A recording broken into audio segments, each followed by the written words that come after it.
12 पर्यंत आमच्या सभा चालल्या. 10 नंतर माईकवर भाषण करता येत नाही. तर शेवटच्या 4 सभा एक तर आवाज मोठा करून बोलावं लागतं. काही लोकांना कळतं, काही लोकांना कळत नाही. आज आमचा प्रयत्न वेळेत सगळ्या सभा संपवायला. तिथं येण्याचं कारण एवढंच, आम्हाला माहिती आहे, पवार साहेबांना माहिती आहे की तुम्ही खूप मोठ्या प्रमाणात मतदान हे सुप्रियाताईंना आपल्या तुतारी वाजवणाऱ्या माणसाच्या चिन्हासमोर आपल्या या गावातून देणार आहात. कारण तुम्ही सर्वांनी आता हे इलेक्शन ताब्यात घेतलेलं आहे. पण कुठेतरी पवार साहेबांचा एक प्रतिनिधी म्हणून आमची सुद्धा जबाबदारी तुमच्याकडे येण्याची, तुमच्याशी संवाद साधण्याची, आणि ती जबाबदारी इथं कुठेतरी आम्ही पार पाडत आहोत. खरं तर प्रेम सगळीकडनं मिळत आहे. साहेब आज बारामती लोकसभा मतदारसंघ सोडून इतर मतदारसंघामध्ये प्रचार करतात. तिथे असणारे महाविकास आघाडीच्या उमेदवारांना निवडून आणण्यासाठी प्रयत्न करत आहेत. आणि मी तुम्हाला आश्वासित करतो, कमीत कमी 35 खासदार हे आपल्या विचाराचे या महाराष्ट्रात निवडून येणार म्हणजे येणार. आता बारामतीमध्ये ते प्रचार का करत नाही, त्याचं मुख्य कारण असं की ते तुमच्यावर विश्वास ठेवून आहे. इथं असणारी जनता, इथं असणारे साधे कार्यकर्ते हे 100% सुप्रियाताईंचं इलेक्शन ते आपल्या खांद्यावर घेणार आणि सुप्रियाताईंना मोठ्या मताधिक्याने निवडून देणार असा विश्वास हा पवार साहेबांच्या मनामध्ये तुमच्या बाबतीतला आहे. हा चुकीचा विश्वास आहे का? चुकीचा आहे का? मला एक सांगा, 2014 पर्यंत पवार साहेबांकडे बघून सत्ता या महाराष्ट्रामध्ये आली का नव्हती आली? पवार साहेबांवर विश्वास अख्ख्या महाराष्ट्रात इथं असल्यामुळे पवार साहेबांकडे बघून मतदान तिथं झालं, आमदार निवडून आले. आणि आमदार निवडून आल्यानंतर आपली 2014 पर्यंत जे काही सत्ता आली ती पवार साहेबांमुळे आली. आता सत्ता पवार साहेबांमुळे जर आली असेल तर पदं कोणी दिली? कोणाला दिली? दादांना, सगळ्या नेत्यांना दिली. आता ह्याच्यामध्ये पदं जेव्हा मिळाली त्या पदाचा वापर करून त्यांच्या मतदारसंघामध्ये निधी त्या नेत्याने जर आणला असेल तर त्या निधीवर हक्क हा पवार साहेबांचा, तुमच्या सगळ्यांचा आहे का नाही? आणि मग तसं 2019ला सुद्धा महाविकास आघाडी सरकार बनेल असं वाटत होतं का आपल्याला? ते बनलं. कोणामुळे बनलं? मग ते बनल्यानंतर पदं कोणी वाटली? पदं कोणाला मिळाली? दादांना, सगळ्या नेत्यांना. आणि मग निधी, त्या पदाचा वापर करून निधी कोणी आणला? नेत्यांनी आणला. आणि मग त्या निधीवर तुमचा का? कारण तुम्ही त्यांना निवडून दिले, तुम्ही सुप्रियाताईंना निवडून दिले, आज ते साहेबांना तुम्ही निवडून दिले. साहेब जेव्हा भाषणामध्ये बोलतात तेव्हा मी पण साहेबांच्या भाषणात कधी नसतो. हे मी केलं, हे मी केलं असं साहेब बोलतात का? साहेब काय बोलतात? हे तुम्ही केलं, हे नागरिकांनी केलं. का? नागरिकांनी साहेबांना, ताईंना, दादांना निवडून दिलं आणि त्यामुळे त्या पदाचा वापर नाही तर ते पद लोकशाहीच्या मार्गाने मिळण्यामुळे आम्हाला काहीतरी करता आला असं साहेब नेहमी सांगतात. तर दुर्दैवाने आज असं झालंय, भाजपच्या जवळ गेल्यानंतर काही नेते मीपणा जास्त वाढलेला आहे. आणि मग मीपणा बोलत असताना साहेबांनी काहीच केलं नाही हे जर तुम्ही बोलत असाल तर हे आम्हाला पटत नाही. त्या साहेबांनी काय काय या राज्यासाठी लोकांसाठी केलं हे आम्हाला सगळ्यांना माहीत आहे. आणि मग अशा पद्धतीने तुम्ही जर वेगळ्या पद्धतीने राजकारण करत असाल ते आम्हाला पटणार नाही. त्यामुळे आज इथे येण्याचं कारण एवढंच की हे इलेक्शन तुम्हाला आपल्या सगळ्यांना हातात घ्यावं लागेल. जे पूर्वी लाभार्थी होते ते आता पलीकडे गेलेले, काही आपले निष्ठावंत पदाधिकारी साहेबांबरोबर राहिलेले आहेत आणि जे गेले ते जाऊ द्या, काय फरक पडत नाही. महत्वाचं काय, तुम्ही सर्वजण आहात. त्याच्या आधीच्या इलेक्शन मध्ये लाभार्थ्यांनी मतदान केलं म्हणून साहेब, दादा आणि ताई निवडून आलेत का? पण मतदान कोणी केलं आणि कोणामुळे केलं? आणि कोण कोण पडलं तिथं? कार्यकर्ते पडले.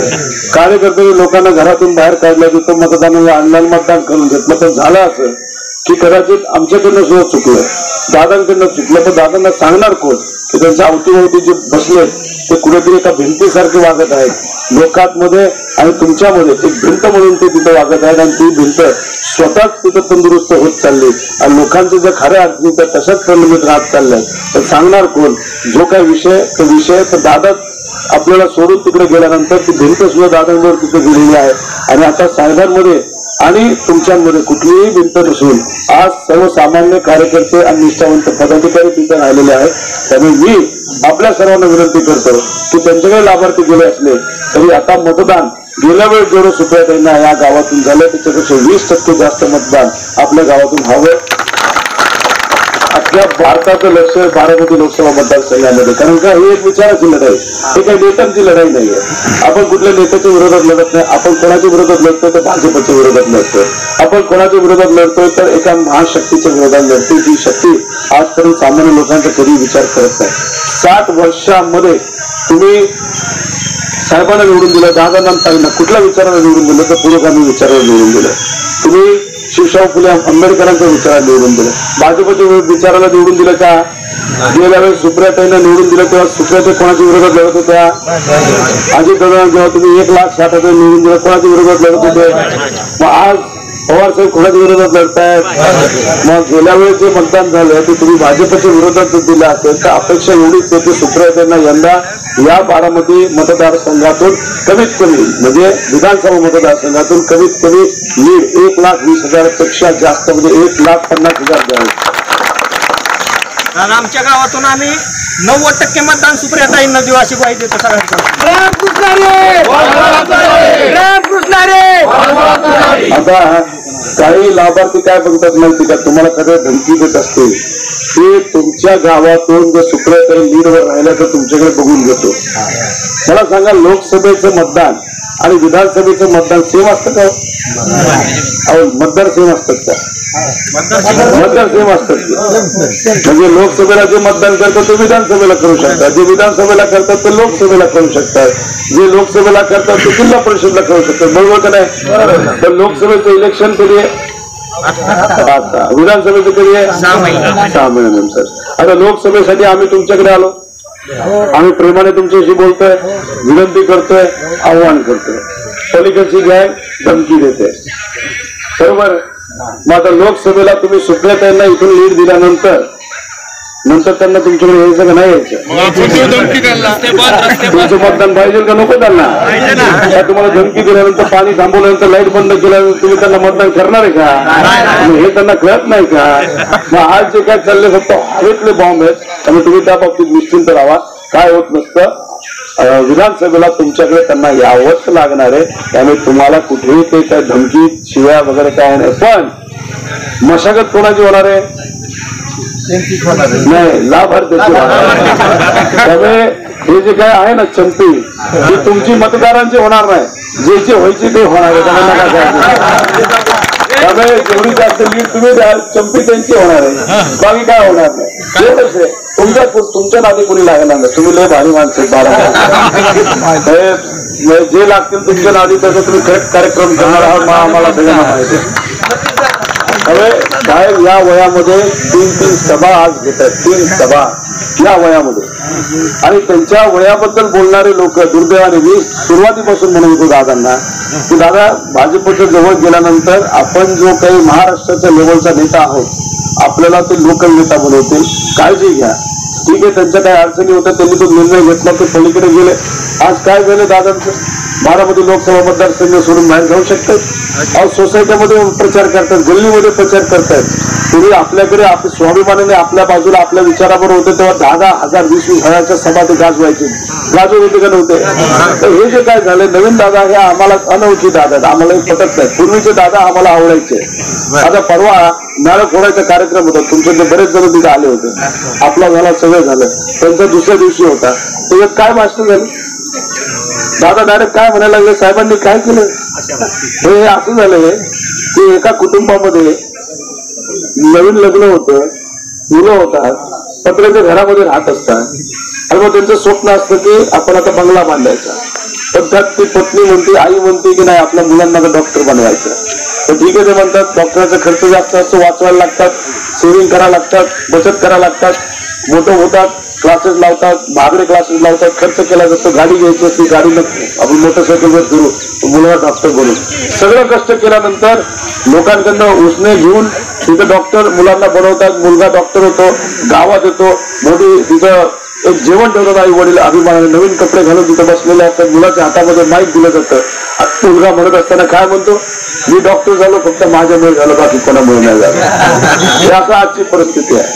आणि त्यात तो बांदल नावाचा कोणते कॅरेक्टर आला होता, एक भाडेकरू जेलमध्ये जाऊन आलाय. 3.5 वर्ष जेलमध्ये. असा पैलवानाला स्टेजवर बोलवलं भाड्यावर आणि भाडे करून येऊन तिथं साहेबांबद्दल बोलला. आता तुम्हाला मी प्रश्न करतो, तर तुम्ही जर आपले जर ते ओरिजिनल दादा असते तर त्याला काय केलं असतं? कानपडात मारले असते. पण आता भाजपचे दादा बदललेले दादा आता काय केलं त्यांनी? शांत बसले. मग असं म्हणायचं का की जे तुम्हाला बोलता येत नाही तुम्ही भाडे करूनच्या माध्यमातून बोलताय? आमचं मत काय आहे की तुम्ही साहेबांबद्दल का बोलताय?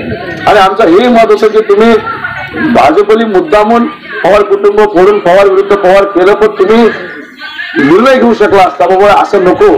पण नाही, तुम्ही त्यांचं ऐकलं. आज त्यांची भाषण तुम्ही बोलत आहात, हे आम्हाला नाही पटत. अहो पवार कुटुंब फोडलं. मी काल परवा कोल्हापूरला गेलो होतो, तिथं राजघराणं आहे राजश्री शाहू महाराजांचं, त्याच्यामध्ये सुद्धा वाद लावत बसले ते भाजपची. इतकी नीच प्रवृत्तीची लोक आहेत.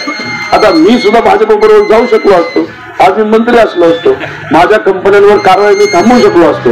पण मला माहित होतं की माझ्यावर कारवाई होणार, मला तिथं पद मिळू शकतं. तर ह्या सगळ्या गोष्टी माहीत असताना सुद्धा मी साहेबांबरोबर राहिलो, मी विचाराबरोबर राहिलो, लोकांबरोबर राहिलो. त्याचं मुख्य कारण असं विचार फार महत्वाचे आहेत. माझी पुढची पिढी माझ्याकडे बघत आहे. मी जर पळून गेलो असतो तर माझी पुढची पिढी उद्या जाऊन मला म्हणाली असते की तू तुझ्या आजोबाचं नाही झाला तर मग आम्ही तुझं का झालं पाहिजे, असं कदाचित बोलू शकले. आम्ही सगळे बोललो हा तुम्ही बोलला असता. पण हे सोपं नव्हतं. आणि लहानपणीपासून आम्ही काय गोष्टी ऐकल्यात आजी आजोबाकडनं आई वडिलांकडनं, की छत्रपती शिवाजी महाराजांचे ऐकले, शाहू महाराजांचे ऐकले, महात्मा फुलेंचे ऐकले, डॉक्टर बाबासाहेब आंबेडकरांचे ऐकले, पुण्यश्लोक देवळकरांचे ऐकले, अण्णाभाऊ साठे. या सगळ्या स्टोरीमध्ये काय सांगितलंय की लोकांसाठी कष्ट करा, अनाजी पंथाची प्रवृत्ती तुम्हाला खाली खेचण्याचा प्रयत्न करेल, पण काय झालं तरी दिल्ली समोर झुकायचं नाही. हे लहानपणीपासून आम्हाला शिकवले आणि त्या गोष्टी ऐकलेल्या आहेत. आणि मग या सगळ्या गोष्टी जे संस्कार आहेत ते जे लहानपणी मिळालेले आहेत ते सत्तेसाठी स्वहितासाठी सोडणं कितपत योग्य आहे. म्हणून आम्ही निर्णय घेतला विचारावर साहेबांबरोबर राहायचं आणि त्यासाठी आज संघर्ष करावा लागतोय. लोकसभा झाल्यानंतर कदाचित आम्हाला जेलमध्ये सुद्धा टाकलं जाईल, पण काय फरक पडतोय? तुम्ही जेलमध्ये टाका नाही तर चंद्रावर जाऊन ठेवा, काय आम्हाला फरक नाही. आम्ही लढत राहणार म्हणजे लढणार, कारण आम्ही लढणारी माणसं आहोत, आम्ही मराठी माणसं आहोत आणि खास करून आम्ही बारामतीकर आहोत. त्यामुळे आम्ही कोणी कोणाला काही घाबरत नाही. म्हणून हे इलेक्शन महत्वाचं आहे. आणि 5 तारखेला तिथं आपली सांगता सभा आहे. सांगता सभा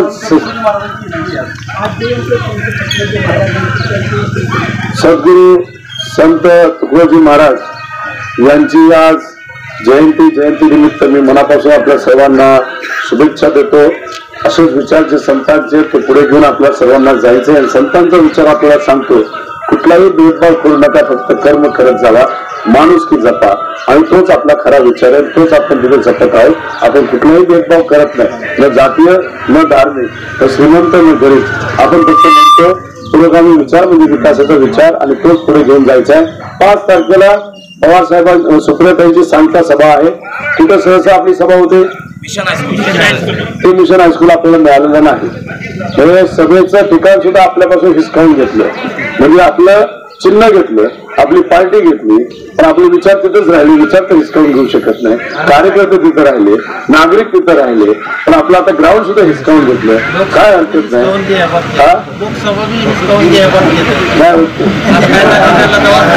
आणि मग आपलं नवीन ग्राउंडवर सभा होती 2:30 वाजता आहे 5 तारखेला. मोठ्या संख्येने ते आपलं कसब्यामध्ये ग्राउंड आहे. कसब्याला तिथं आता बांधलंय बघा, तिथं हे बांधलंय, तिथं कॅनॉट बांधली कॅनॉट. हा तिथं आपण घेतली, तुम्हाला सोपं जवळ. आणि लाभार्थी म्हणतात तुमच्या गावातून 5-6 गाड्या येतील फक्त. नक्की का? ठीक आहे, लवकरच गर्दी खूप आहे. आणि त्याच्याच बरोबर तिथं भूत लागणार नाही आपलं असं म्हणतात. काय अडचण ते नेत्यांना सांगतात आपलं लागणार नाही, पण आपल्याला माहिती त्यांचा लागणार नाही. अहो 2 दिवसापूर्वी काय लाभार्थी दारू पिऊन बसत होते, म्हणजे काय म्हणत काय कुठली तर नाही माहिती, त्या जवळ आपले कार्यकर्ते बसले होते, आपले कोकोकोला पित होते, त्यांचे दारू पित होते, त्यांच्यात चर्चा चालू होती. सुरुवातीला लय भारी करत होते, अर्धी बाटली संपल्यानंतर म्हणलं अरे वाटत होतं राव आपलं.